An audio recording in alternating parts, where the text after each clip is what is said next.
welcome to the Stise Eurodelta meeting, part of the Week of the Regions. So we're in Brussels, not for nothing, we're even in the Benelux house, so very nice that we can be here together today.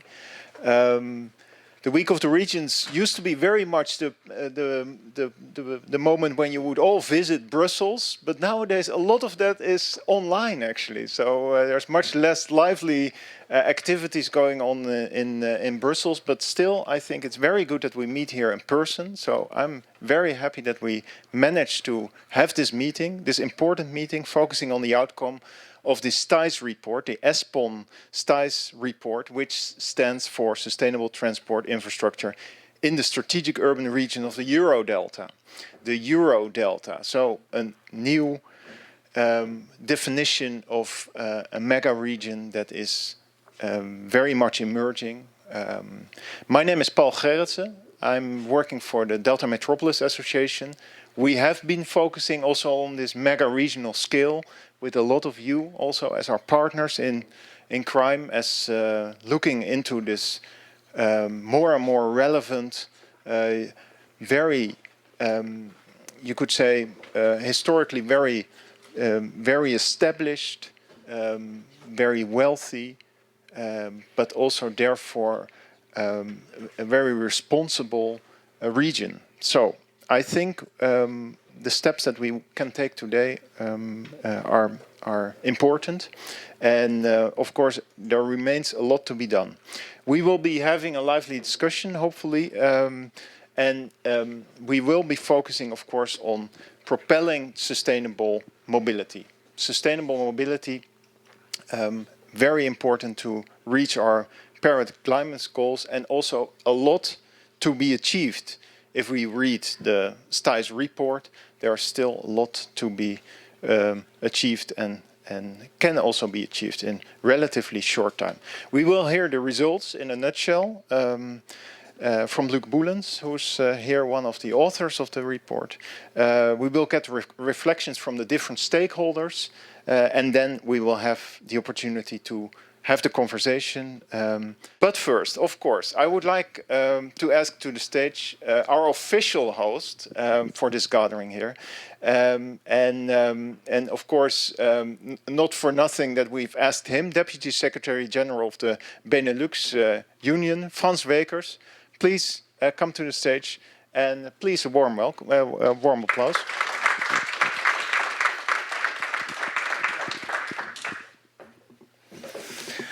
Thank you very much. Warm welcome here in the Benelux House, ladies and gentlemen, for the special, let's say, for the special occasion of the presentation of the report of the Eurodelta region. And as you said, this week is the week of Europe of the regions, and I already enjoyed 3 lovely days, among others in het Huis van de Provincies and other places in Brussels where it was a complete reunion for me with many representatives of the Dutch provinces and Dutch cities. So that was, let's say, after a time of lockdowns, it was really back to normal. Well, now we are here as a Deputy Secretary General of the Benelux Union. I welcome you officially in this beautiful Benelux house, and we are happy and honored to host this Eurodelta conference today during this week of the European regions and cities. And thanks to the delightful meeting with Frederik Zevenbergen, which I had a couple of months ago, but especially because of our core business, is to bring countries and regions together in cross-border cooperation. The Benelux Union aims to stimulate cross-border sustainable and digital cooperation, where Belgium, the Netherlands and Luxembourg And also North Rhine-Westphalia and Hauts-de-France can play a pioneering and driving role within the European Union.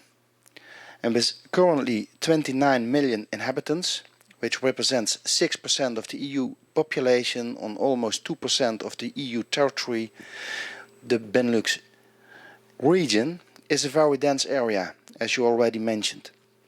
The really also has significant passenger and freight traffic with our multiple airports, our sea and inland ports, our road infrastructures, our rail networks, and let's not forget our famous cycle path. High density traffic means challenges and opportunities when it comes to making transport more digital and sustainable. We therefore welcomed with great interest the ESPON research for cleaner and faster transport in the Eurodelta region, focusing on passenger and urban transport. The Benelux Union aims to be a frontrunner in clean and fast transport, such as allowing 44-ton trucks and 45-feet containers through the Benelux region, promoting electric mobility and biking, exchanging on drones, and facilitating inland navigation. And two of the striking conclusions of this research regards the impact of zero emission zones and the potential of mobility as a service, we call it MaaS, in order to achieve European sustainability goals in the field of mobility. And we at the Benelux Secretariat are actively working on these topics. On zero emission zones, a working group was established to see how to foster cooperation between low emission zones in the Benelux region. One of the common needs identified was the extension of data exchange in these zones. And as a result, a political declaration was adopted in the year 2020 by the Benelux countries on the enforcement of foreign vehicles in urban vehicle access regulation schemes, including low emission zones and zero emission zones. And this declaration was also supported by cities as Antwerp, Ghent, Amsterdam and Rotterdam. A Benelux position paper was later sent to the European Commission calling for EU legislation allowing automatic cross-border enforcement of low emission zones. And the Commission welcomed the position paper and informed of ongoing actions to strengthen information sharing, such as real-time information to road users and facilitating compliance checks. Maybe we can do further work on it. And regarding mobility as a service, the Benelux Union started its own MaaS project in December 2020. It involves the active cooperation between different stakeholders within the Benelux, but also from North Rhine-Westphalia. In the first phase of the project, an overview was made regarding the previous and ongoing initiatives within the Benelux region. And in the second place, which is about to start, a deep dive will be made into various aspects of MaaS. Well, and that entails the legal aspects of topics such as data sharing and the protection of privacy. For example, the working group will also look into payment procedures, ticketing, validation, open standards, and system design. And the end goal is to provide useful and transparent insight into the working of a MaaS ecosystem that will enable small and larger stakeholders to participate to future MaaS systems.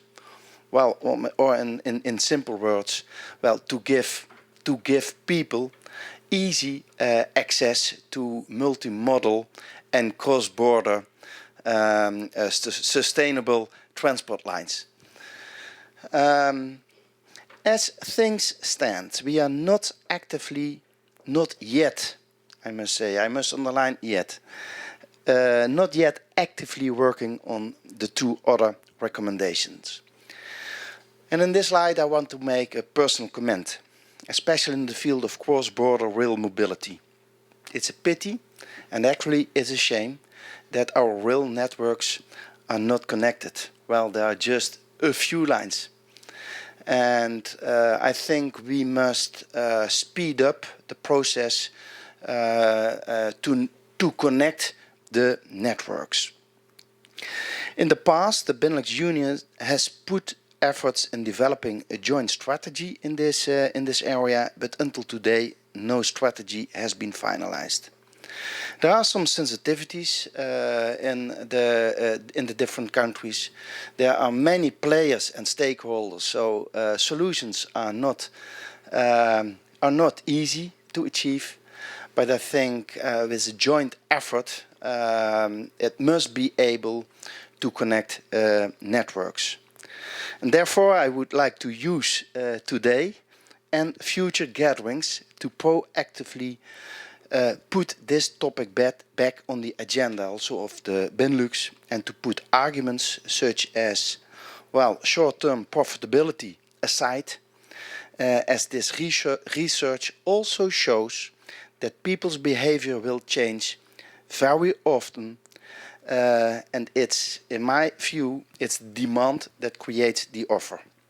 And that's why I call today for a Benelux rail mobility agenda. And again, I cannot raise high expectations, but we, as the Benelux Union, we are just the neutral platform that can ask people and stakeholders around the table to find solutions. And we always work on a basis of consensus.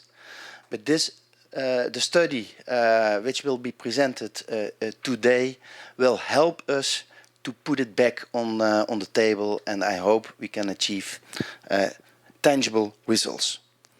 Last but not least, as we organize every year a meeting between the Directors General of Mobility, and one of them is here, warm welcome.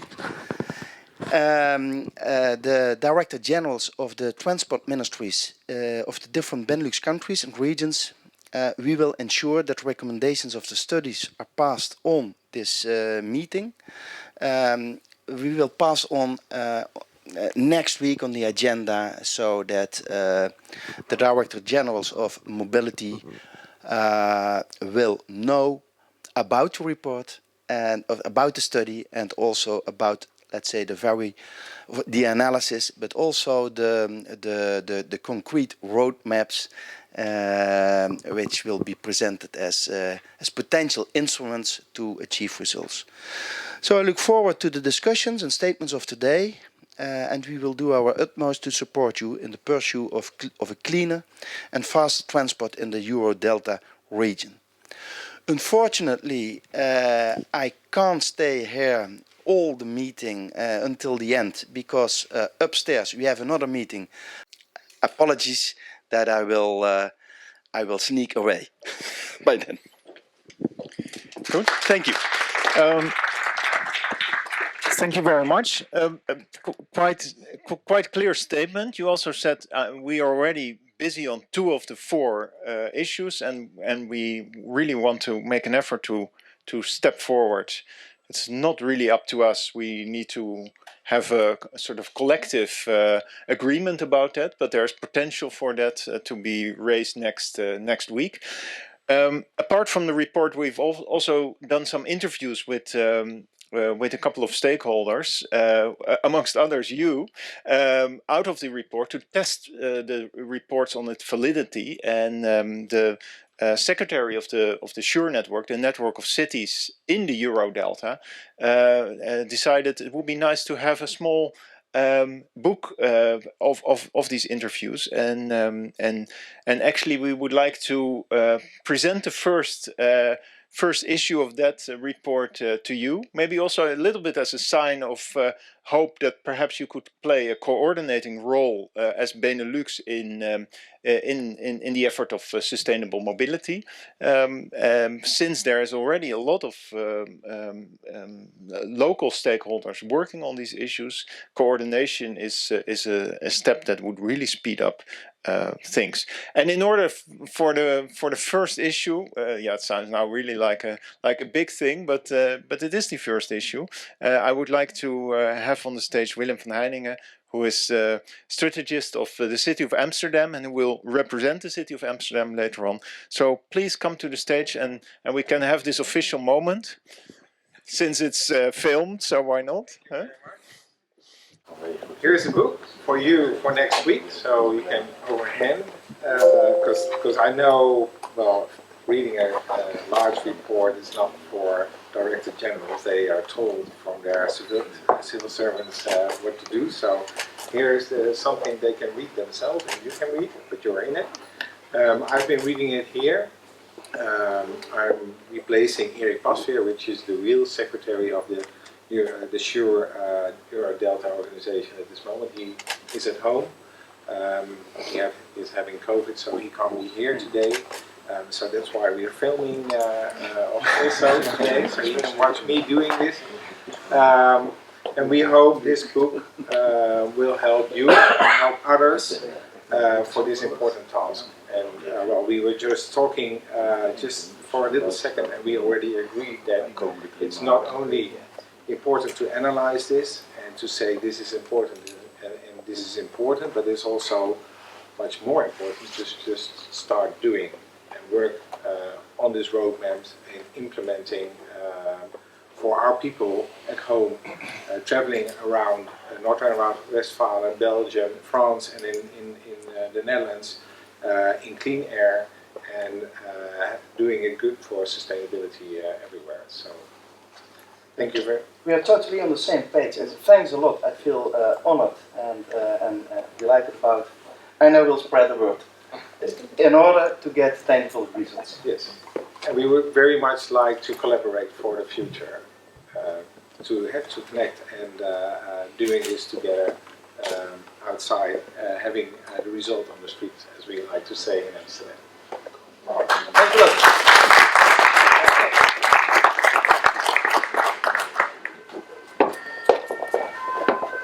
So that was already the first official moment. The second official moment is a short introduction by the lead partner for this study. The ESPON Stise study always leads participants, of course, of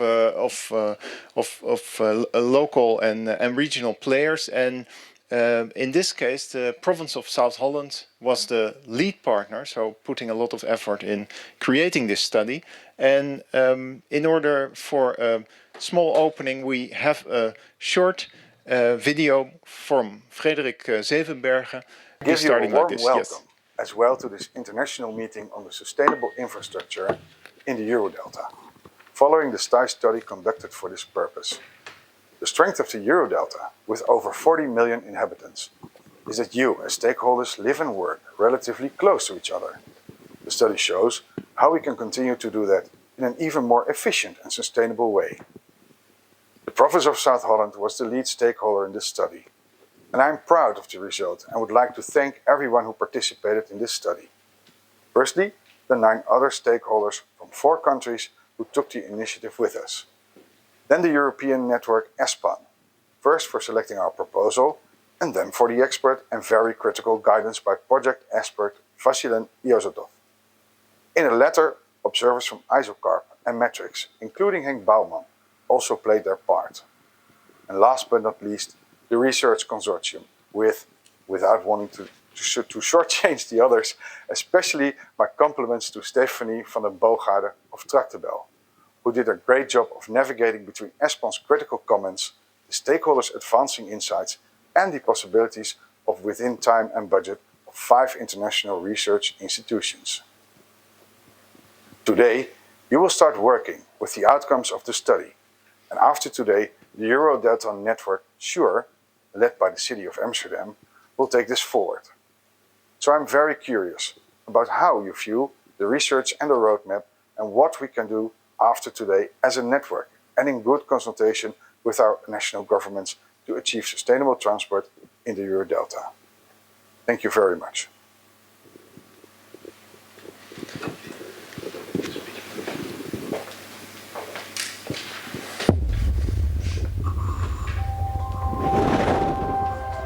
This is the mega region known as the Eurodelta, a global hub for people, goods, services, and knowledge. A colossal transport infrastructure links Eurodelta's many cities and its 45 million people with 3 notable transport corridors. In the next 30 years, its population will increase, as will transport of both people and goods. To accommodate this change, transport infrastructure and behavior in the Eurodelta need to change. And it can. When stakeholders improve their collective organization of cross-border traffic and transport and promote sustainable and public transportation, we improve the model split and achieve Europe's sustainability targets. ESPON research shows how we can reduce carbon emissions by 90% with policy measures that are efficient, affordable, comfortable, sustainable, and keep the region well connected. These are the 4 key measures. 1. From air to rail, we shift from aviation to high-speed trains for travel within the region. 2. From road to rail, we improve the usage of existing cross-border railway infrastructure. 3. Reducing road emissions.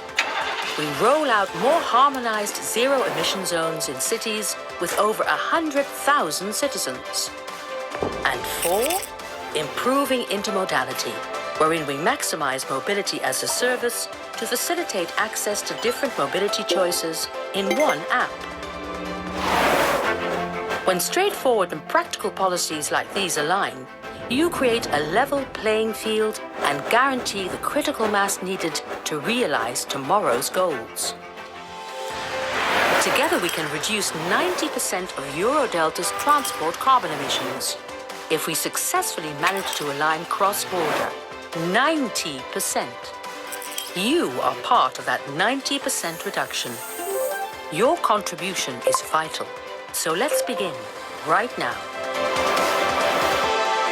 Find the Sustainable Transport Report on the ESPON website. Download it today, start improving tomorrow. So, this is the real popular short version of the report. I think it's very nice that we that it's managed that there's this short video available, and I think it's also it helps to spread the news. That's amongst others the reason why we're also filming this today, since we really need this kind of traction in order to have cooperation from everyone. But of course, this is not enough for us, since we're here to really go in depth, and therefore I'm really happy that Luc Boelens is here, who is part of the research team. Luc Boelens is professor in spatial planning at the University of Ghent and director of the Center of Mobility and Spatial Planning. And I would like to have you on stage and ask you to introduce the study, if you want, of course. Rather not. What can I do? Yeah. Okay. What you like. You can also use This one? No, it's okay. This? Okay. Thank you. Okay, my name is Luc Boelens. I'm already introduced. I'm here on behalf of Stephanie, who couldn't be here today, or already mentioned, and also on behalf of my other colleagues. We've done this study together with Goudappel and Tractebel and CE Delft and Ghent University. So I will quickly introduce the study. So the context was more or less the European Green Deal of Frans Timmermans, which has got a major paragraph of also to make mobility more sustainable. And I think we have to keep that in mind because we have to come back and say, okay, we have done our job, and now you have to come forward too. So it's not only a thing of the stakeholders of the Stise area, but I think from the European Committee as well. This is the map we produced with the 4 corridors. We have also included the corridor from the Randstad to the Rhine-Ruhr area through Eindhoven, and I will come back to that later, but because I think that's important to include them as well. And of course, this is not completely the Benelux, so if the Benelux could have a little bit an extension towards the German side and to the south towards Nord-Pas-de-Calais, it would be very appreciated. Okay, we have looked into the framework. We have worked with three arena model. That meaning that we have during the study we didn't do only data analysis and research, but we also spoke a lot with the stakeholders in 3 mobility markets, meaning transport market, infrastructure market, and transport market. So we have spoken a lot with the stakeholders over there, which are working in the Eurodelta. Next, we have made a baseline scenario. I will come back to it later. And after that, we have confronted it with external trends. And then we concluded it isn't sufficient to get the goals from set by the European Green Deal. And we have to do also additional policy measures. Possibly those are traditional, but we have looked into 20 or 25 at first instance, and then together with the stakeholders we have diminished that to 4 in the end, because otherwise it wouldn't be feasible. But nevertheless, all the other 16 are still interested in, to be researched. Okay, this is the policy analysis. So the policy analysis. The first one is the aviation shift from short and mid-range distances. On the data analysis we did, we concluded that there's still a lot of flying going on from and within the Eurodelta on short distances, up to 500 kilometers. And that could be easily replaced by the high-speed train network. It would be even faster for most connections to go by high-speed train than to flying. So, looking at the data from before COVID still, because COVID was not representational, we concluded that there's still some 20 to 25 million pax who's flying below 500 kilometers. So we said, okay, couldn't we replace that towards high-speed train? And so we did the discussions with Eurostar, with Stise, and with the ICE. We get reluctantly some data from them, but not all. Nevertheless, when you're doing that, you could easily upgrade the existing tracks with more high-speed trains. In that sense, that even in the end, there could be every 50 minutes a high-speed train running from Brussels to Lille, Rijssel, or every half an hour from Antwerp to Amsterdam. So meaning that those high-speed trains would be also interesting for domestic traffic. We haven't included that yet within our research, because it was not easy to see what that could mean, but it is what I will tell you now. It could be easily more. Including at every policy measures, we made a policy roadmap for what you have to do for this measure in short distance. So here we said perhaps you could first start with an ambassador, just to get all the authorities along, and all the stakeholders also along. Then you can make additional infrastructure measures. I forgot to tell you that if you want to do this, we need to have approximately 30 billion extra investments in the high-speed rail. For instance, the tunnel here in Brussels, but we should also do that for domestic infrastructure. In fact, the adaptation of the airport of Zaventem, the same for the South Axis and Schiphol area. And of course, here's also including a new track from new high-speed train track from Utrecht via Eindhoven towards Düsseldorf. The second one is the zero emission zone, already introduced. At the moment we have got low emission zones, but those emission zones are not comparable. Even in Flanders, I'm now doing, my students doing research, additional research on this measure, and we see that not all the local low emission zones within Flanders are not only, and Brussels, are not all the same, you could say, similar. More or less, also, when you're looking to all the cities beyond the 100,000 inhabitants, even not all the cities are included. So, for instance, Bruges has not got a low emission zone at the moment. Even Kortrijk has that. So, if you want to have a level playing field, we have looked to all the cities beyond the 100,000 inhabitants, and what could it mean to get from a low emission zone towards a zero emission zone.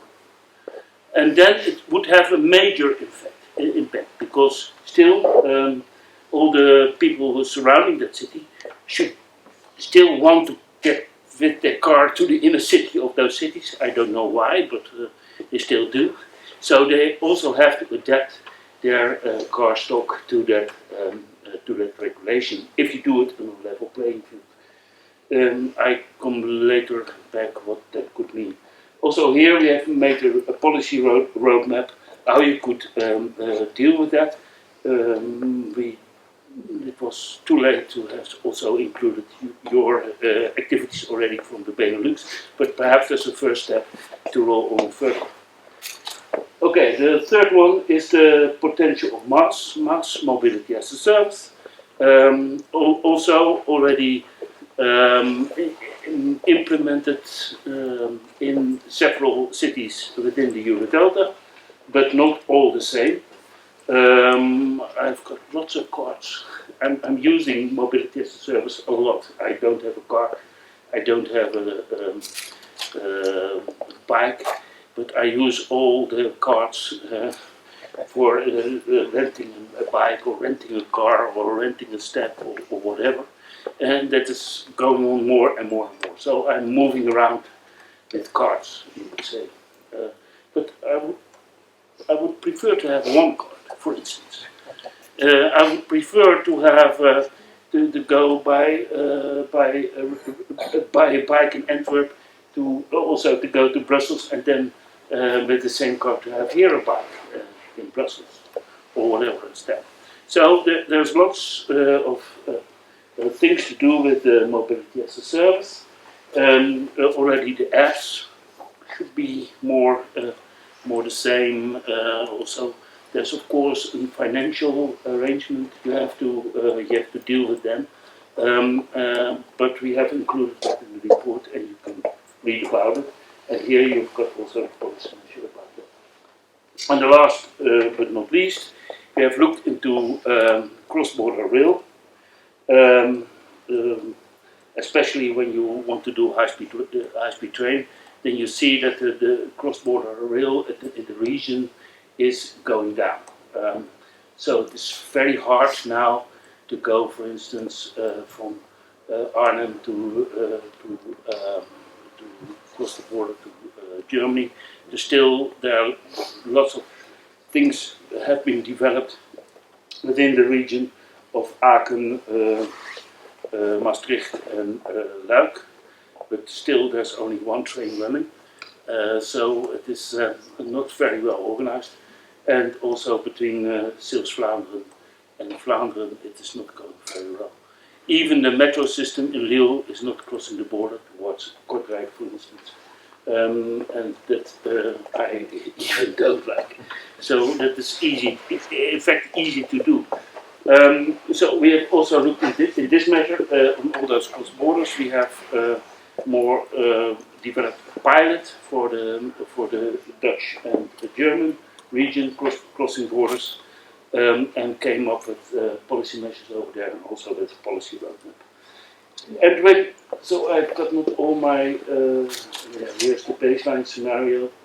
Okay, so it's still the old, but this is the baseline scenario. This was including all the trends and developments. For instance, COVID is included over here. Brexit is included over here. Also, all the measures which is already going on with the greening of the stock of the cars. But then, even then, we don't match with the goals we have set in the European Green Deal. So we have to do additional, and those are those 4 additional measures. When we look at those 4 additional measures, which I presented, then you see that the zero emission zone might have the major impact. The most impact with regard to reduction of noise, of nitrogen, carbon dioxide, and whatever. But it is not feasible at itself. We don't have the commodities at the world to make all our cars more green. So we have to do that in combination with another measure. So, for instance, with the mass measure. So you could do the zero emission zone, including the mobility as a service, in order to say, okay, then we can develop over time. But I'm now, one of my students is researching what can you do more. Of course, you can do also transferia around the city. You could also develop more sustainable public transport system within cities, so that you could combine the zero emission zone measure together with those activities. And in fact, when all the cities with more than 100,000 inhabitants would have installed a low emission zone system, you can do it step by step. So now you have, for instance, cars could go into the cities with the Euro norm 2, and you can move it up to 3, 4, or 5, and in the end it could be 0. So it could be very much phased. So zero emission zone, the most important, but is only be realized in combination with other measures. Then low-hanging fruit, that's the measure from air to rail. It is in fact low-hanging fruit. And what I see now in the last 2 years, that Schiphol is squeezed with regard to nitrogen measures. They can't fly as much anymore as they did before COVID. So, but what you see is that there is a moving from Schiphol towards the other 3 airports within the Eurodelta. So there is no level playing field. We have to do it here with a level playing field. All the 4 airports, Zaventem, Schiphol, Düsseldorf, and Cologne-Bonn, should be combined within that measure, and then it is in fact low-hanging fruit. But we need the 30 billion. So I've already, for 30 years by the way, so 1 billion a year.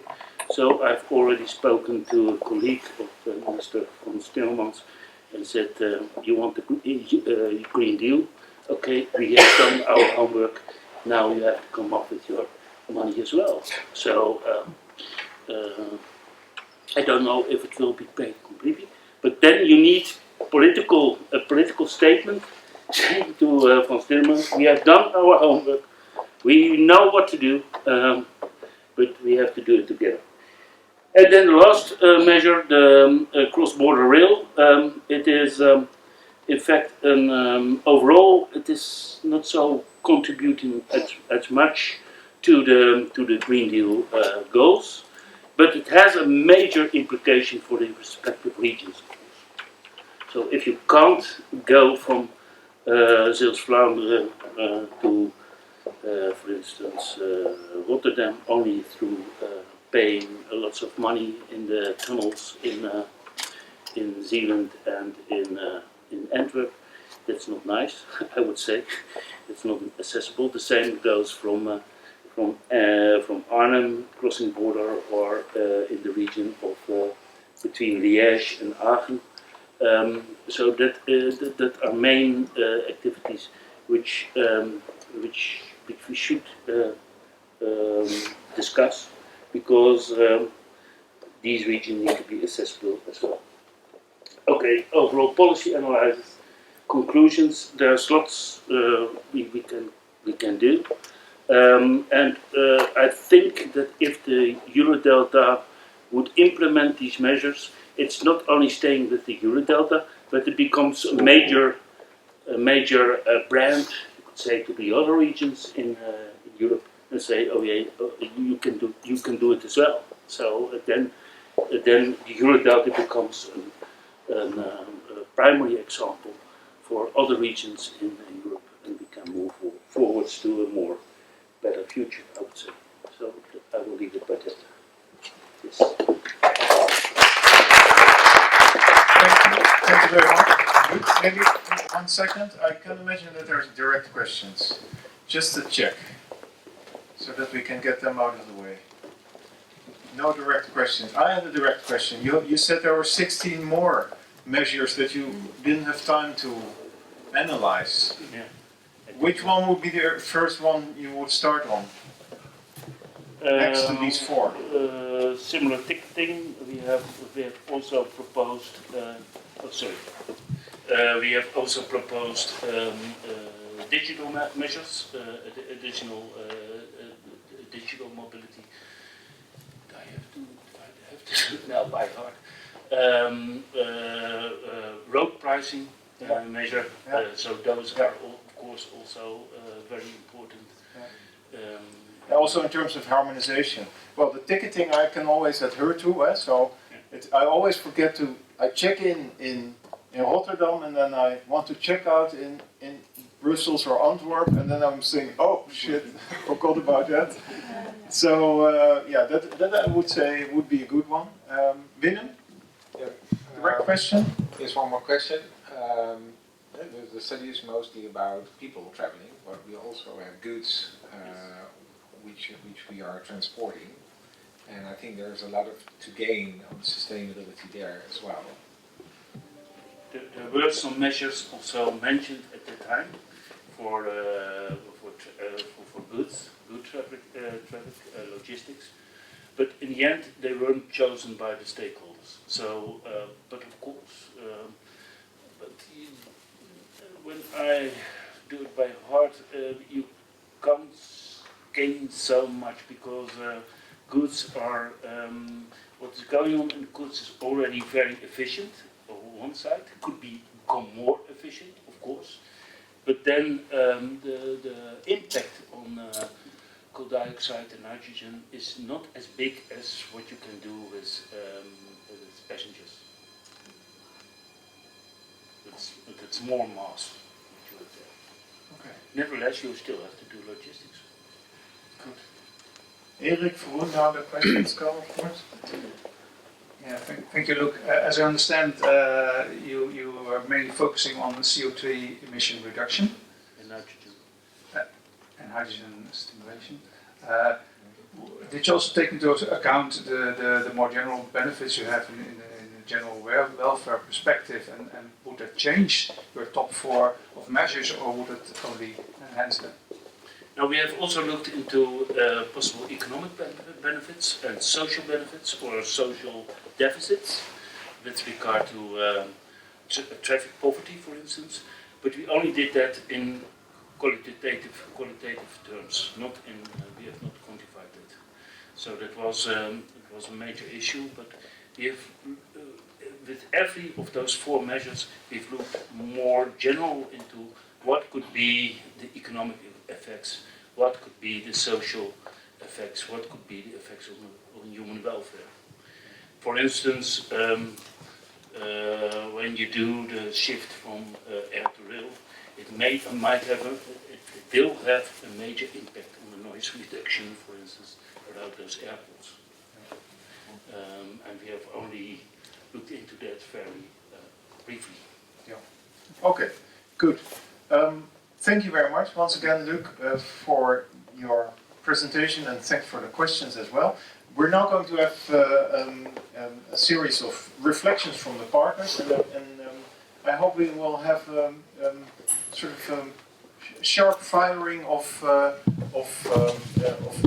showing where actually we're already working. Actually, Frans Wekers already started with doing that, so I would very much like to welcome Philip Boulaert, Secretary General of the Flemish Department of Mobility and Public Works. You were already introduced by Frans Wekers. Actually, you have something to do next week, but also today here, and you're the one who can be the first to reflect. If you want. Thank you very much. My thoughts on this were quite shattered, as you can see on my note here. So I'm going to try and make it a story, even though. When preparing this short reaction, I was wondering, are we sure this is what we want? And I looked at the four policy measures. I saw the shift from aviation to rail. I saw harmonizing the zero emission zones, the potential of mass, and the cross-border shift from road to rail, which is, yeah, it should be, it's evident. How would I say it in English? Help me. Evident in English? Vanzelfsprekend, it's obvious we should do this. It's quite obvious. Just as the other measures that Luc just pointed out, those are obvious measures for everybody who's working in a mobility policy field. This is quite obvious. So what's holding us back? I'm going to come to that in a few moments. When I put these measures next to the Flemish mobility vision, which we established over the past years, I can see that they're more or less the same. In this mobility vision, we have four main goals. The first main goal is no more traffic victims by 2040. It's quite far from this study, but also it's something we all can identify with. Secondly, no more emissions by 2040. That comes very close to this study. Thirdly, a seamless mobility, seamless transit also, to make mobility issues, to solve mobility issues, to make mobility very easy. And fourth, we have to reduce our footprint by 60% in 2040. So those four main lines of the Flemish mobility vision are very close to the recommendations that are the result of this study work. What's holding us? I mentioned the question before. I think that's what's holding us is that we're talking about a region here, the shore region, which is a very important region. A region with 80% of the purchasing power of Europe. So we're very wealthy. It's mentioned in the introduction. We're very wealthy, we're very established. And that is our problem. That's part of our problem. And why is it part of our problem? Because in establishing into a wealthy region, we have 3 or 4 countries involved. We have arrondissements in France. We have provinces in Holland. We have the Staats in Germany. We have local municipalities. We have cities. We have regions in Belgium. You see that there's a lot of partners involved, or a lot of partners that have to be involved. And all those partners think that they, on their own, can be the solution of a mobility problem. And there's one of our first problems, that's that the governmental issues are quite huge to encounter. And it's what Luc mentioned also, it needs very clear policy decisions and looking at the same goal all together with all those policy levels. That's the first complexity I see. And the second complexity was also mentioned by Luc, is the budget we need. We need billions and billions of euros. What are you going to do when you know that in the budget discussions here in Belgium, the National Railway Company asked for 4 billion over the next 10 years as the operator only? Well, what do you say when you know that the result of those budget discussions is that they get 2 billion, but not only for the operator, also for the railway operator? So that's a problem. There's not enough budget, and when we look at it in a European perspective, we see that budgetary there's also a problem. So are we sure we want to do this?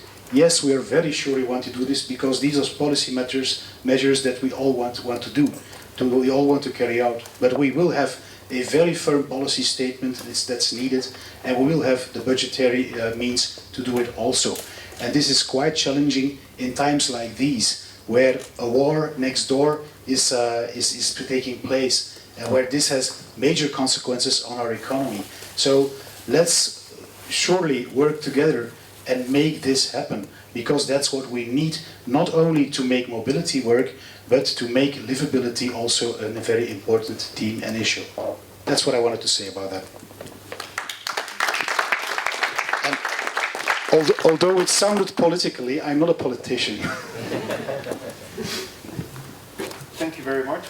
But indeed close enough to politics to know where the complexities are. Huh? So I think that is very clear. Next up, I would to immediately ask to the stage. We will have an option to talk about the points raised later on.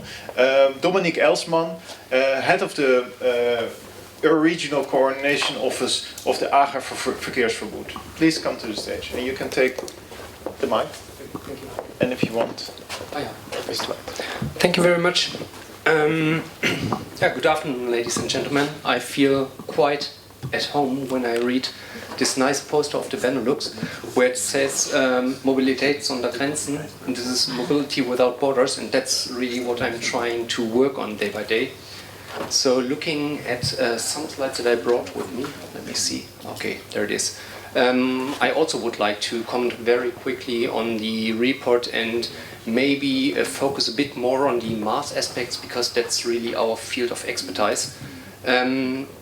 But I was asked to shortly introduce where we are coming from. So this is the Rhine, which is located really in the heart of the Eurodelta. So we are a cross-border region with 3 countries being in there, so Belgium, the Netherlands and Germany. And that is also the reason why we try to make public transport as easy as possible and to really do major steps in the right direction. Starting my reflection, I would like to speak a bit against one finding out of the study, and it's always good to start your presentation with speaking against something, but anyway, looking at the Rhine, I would not agree with the fact that public transport connections are poor in their existence. I would rather say, if we look at the figures being presented over here, they are rather good, especially if we compare it to other border regions. But I would agree with the fact that this is not something that should let us be relaxed. This is of course something where we still have room for improvement, and this applies especially also for other border regions that we see neighboring to us. But if we look at this, then we see that we have 3 cross-border train services coming from either the Netherlands to Germany or Belgium to Germany or the other way around. And even more, we are expecting more to feed into Germany. So there is a new IC service coming from Belgium to Aachen, and there's also a new IC service from the Netherlands that is going to connect Aachen. And then we have one step that has partly been achieved, so good public transport provision. But if we look then at what we are trying to do in our everyday work, we would like to make sure that we bring together all the stakeholders that are needed to make the system as a whole better. I will not go through all these bullet points, but it is important for me to say at least we're trying to act as a single point of contact, bringing partners on the Dutch side, on the Belgian side and on the German side together to make projects progress, to deliver benefits to the users of public transport and also of course to the professional stakeholders in the region, in order to optimize cross-border mobility in our region. And if I then look at the topic fields that have been identified by the study, I would like to focus the most on mass. So that's basically the third one, and that is also being presented in the video. And if I look at mass, then I would say this is, from my understanding, mobility from a single account. That is exactly what you told earlier on. When you're making use of a mass service, and you have plenty of chip cards or applications on your smartphone, then that's not really a user-friendly system. So we really need to work on one system, providing access to almost everything that is out there in terms of mobility, to make it as easy as possible for the passenger to use it. That's what the actual objective is that we need to contribute to. But at the same time, we need to make sure that the actual provision of service is also in a good condition. So that means we need to expand the number of connections. We need to work on the quality of cross-border public transport services, which means it should be on time, of course, it should be a good frequency, but also the vehicles should be clean. So it should be also safe and comfortable to make use of it. That's the only way to incentivize passengers to shift their mobility behavior, to go out of their private car and to make use of public transport. And that's something that we really need to focus on. A lot of money is needed for it. So that's one of the open questions that need to be discussed. But both topic areas together, I think those are success factors. If we build up a really good public transport service provision and at the same time make it as easy as possible to use it, then I think we are on the right track. And I tried to summarize this in my last slide. So basically, if you look at this, then it is about connections, good connections that should be in place. It is about quality of those connections, but it is also about making use of the chances of digitization. So bring it all to a smartphone account, to one application, make it as easy as possible, generate one account that is connected to a lot of services. So basically, if you look at the picture that is standing above it, the vision is to start, for example, on the Belgian side in Leuk. You take a bus to the station. You don't need anything except for your smartphone. You change at Liège station to the train. You go via Maastricht to Aachen. You leave the train, and in Aachen you take a shared e-bike to go to your final destination. And all of this journey is covered and done with your smartphone or with your central mobility account. If we manage to bring this to the passenger, then I think we really are on the right track, and then we are really making steps in the right direction to incentivize persons to change their mobility behavior. So that's it from my side. Thank you very much.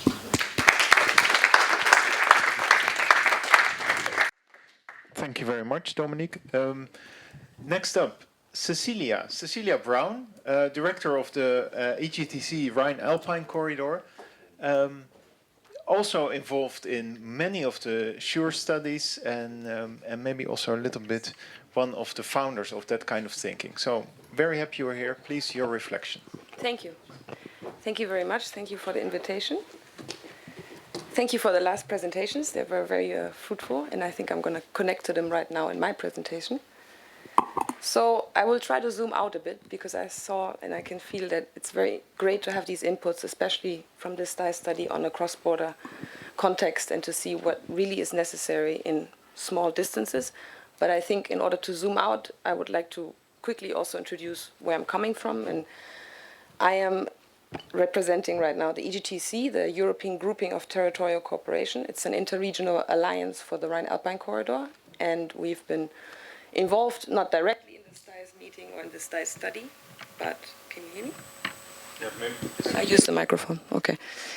But we have, of course, partners, and we have quite a few partners that have been involved in the Stise study, and I think it's important to highlight this because we are an interregional alliance of cities and regions and ports from Rotterdam to Geneva, and we are 26 members in total. We were founded on the 24th of April 2015, so we have quite some experience and quite some projects already that have been developed and have been pushed through. But our joint strategy, or our main goal, is to strengthen and coordinate the integrated and territorial development alongside this main corridor, or this main axis from Rotterdam to Genova, and especially from a bottom-up perspective. So the regional and the local perspectives, they are key to us, and it's my joy now today from an outside view or from zooming up and representing this entire corridor to you. But what really matters to us is what the local and regional stakeholders want us to understand and see. And that's why we have to listen to them, and that's why we also look into the European Green Deal and the goals. Of course, they are very much affecting the corridor as well, and we also are very much into green and innovative and smart corridor strategy as a whole, and I will introduce that to you shortly.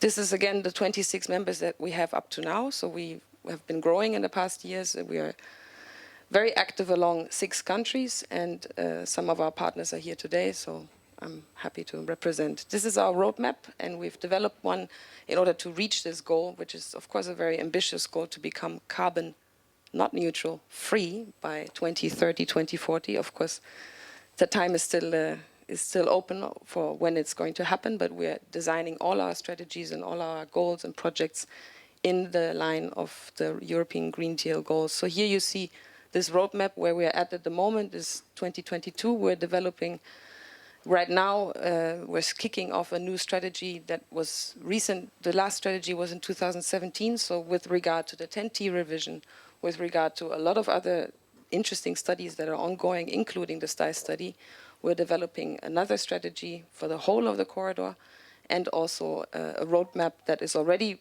produced or that was already done 2021, but we are now looking into implementing this roadmap also into a bigger vision for the entire corridor, also on different levels.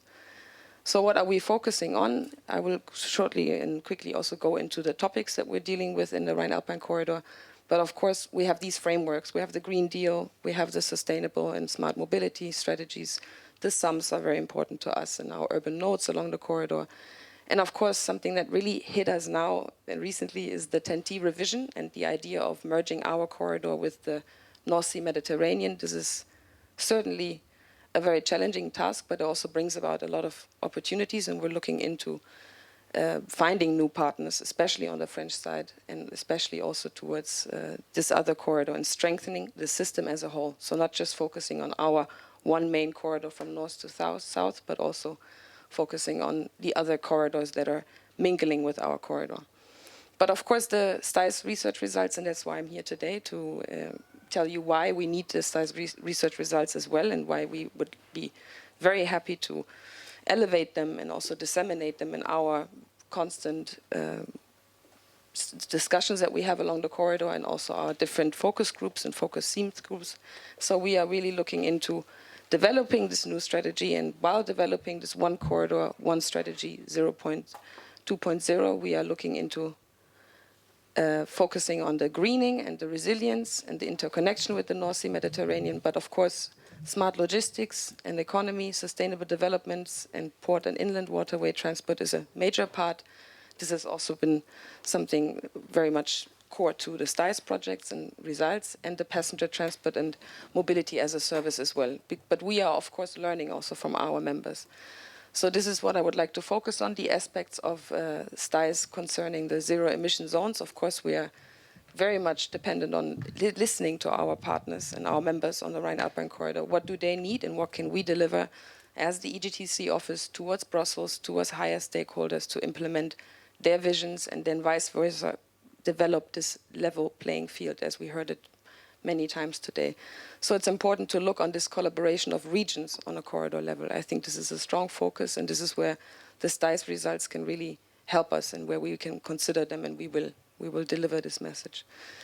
Then we also have the passenger transport, even though, as I said, we are very much focused on freight transport along the Rhine-Alpine corridor, also with inland waterway, but we are also looking more and more into passenger aspects and passenger transport, because, as you know, in Germany, we're also sharing the tracks, and there's a lot of pushing happening between the freight transport and the passenger transport. So we need much more discussions with all the stakeholders on the corridor level, but also in the regions and cities, to make room for passenger transports, good solutions on an urban mobility scale or urban region. But of course, this can be done primarily as a great way on a corridor level by exchanging information, exchanging steps, and creating a common playing ground and a common voice. And this is why this new strategy is very necessary.